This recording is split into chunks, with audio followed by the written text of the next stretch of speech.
Hello friends, आज हम बात करने जा रहे हैं प्रेमचंद के फटे जूते, जिसके लेखक हैं हरिशंकर परसाई।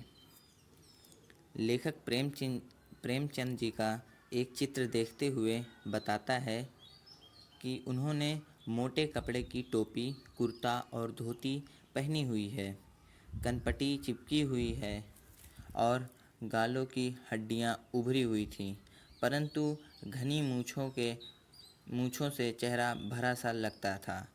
पैरों में कैनवास के जूते हैं, जिनमें से एक जूता आगे से फटा हुआ है, छेद से उंगली बाहर निकली हुई थी।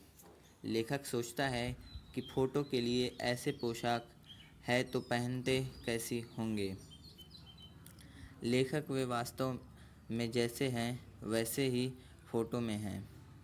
वे प्रेमचंद के चेहरे को देखकर पूछते हैं कि उन्हें अपने फटे जूते का पता है। क्या उन्हें लज्जा या संकोच नहीं है, लेकिन उनके चेहरे पर बेपरवाही और विश्वास है। फ़ोटो खींचते समय जब उन्हें तैयार होने के लिए कहा गया होगा तो उन्होंने मुस्कुराने का प्रयत्न किया होगा, किंतु अभी मुस्कान ऊपर की ओर आ ही रही थी कि फ़ोटो खींच दी गई। उनकी इस अधूरी मुस्कान से उपहास और व्यंग झलकता है। लेखक हैरानी से पूछता है कि प्रेमचंद जी फटे जूते पहनकर फ़ोटो खिंचा रहे हैं और किसी पर हंस भी रहे हैं। यदि उन्हें फ़ोटो खिंचाना ही था, जूते तो अच्छे पहन लेते। शायद पत्नी ने फ़ोटो खिंचाने के लिए कहा होगा। लेखक उनकी फ़ोटो के माध्यम से उनके दुख को अनुभव करके रोना चाहता है, लेकिन उनकी आँखों का दर्द उन्हें ऐसा करने से रोक देता है। यदि वे फ़ोटो का महत्व समझते तो जूते मांग लेते। लोग तो कोट और कार तक मांग लेते हैं। लेखक व्यंग करते हुए कहता है कि लोग इत्र लगाकर खुशबूदार फ़ोटो खिंचवाते हैं। उन्होंने बताया कि सिर की चीज़ सस्ती है, जबकि पैरों की चीज़ उससे कहीं अधिक महंगी है। प्रेमचंद भी कुछ ऐसा ही भार रहा होगा।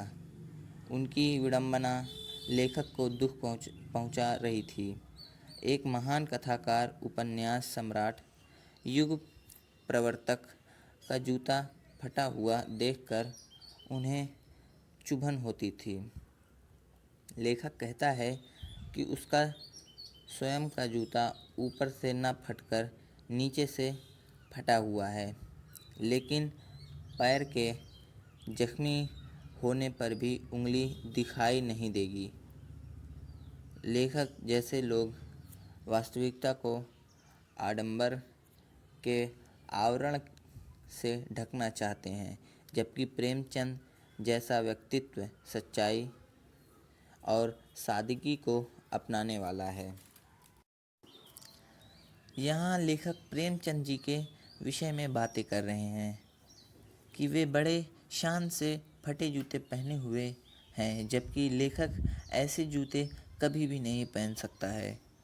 लेखक उनकी व्यंग मुस्कान का अभिप्राय पूछता है।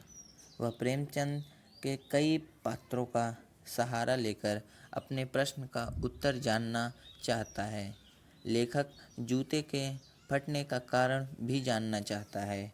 वह अनुमान लगाता है कि ज़्यादा चलने से ऐसा हुआ होगा, किंतु ज़्यादा चलने से जूते फटते नहीं, घिस जाते हैं।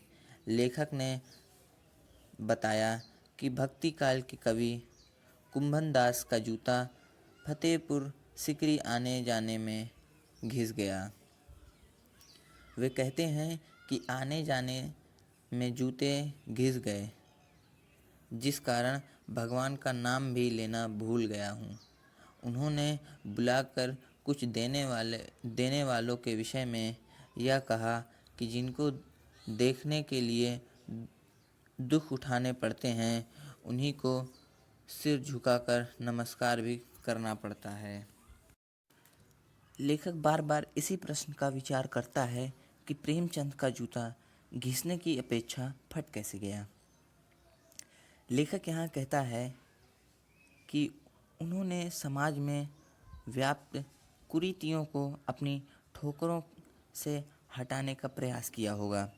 रास्ते की अड़चनों को उन्होंने जूते की ठोकर से हटाना चाहा होगा। वे उनसे बचकर भी जा सकते थे, परिस्थितियों से समझौता भी कर सकते थे। सभी नदियाँ पहाड़ नहीं फोड़ सकती, कुछ अपना रास्ता बदलकर बह जाती हैं।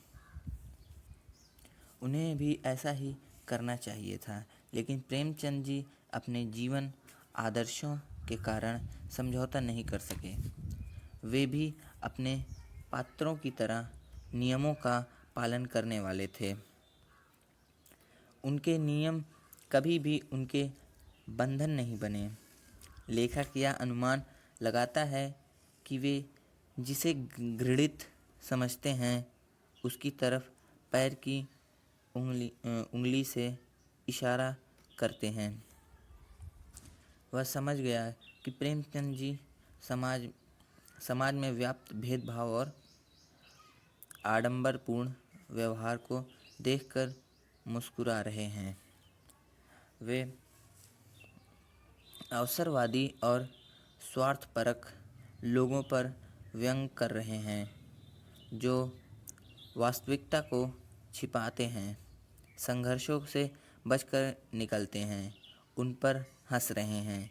प्रेमचंद जी का कहना था कि मैं यथार्थ का सामना करते हुए आगे बढ़ा, दुख झेले किंतु अपने अस्तित्व को बनाए रखा, जबकि लेखक जैसे वास्तविकता को छिपाने के लिए अपने अस्तित्व, अपने मान सम्मान को नष्ट करते जा रहे हैं।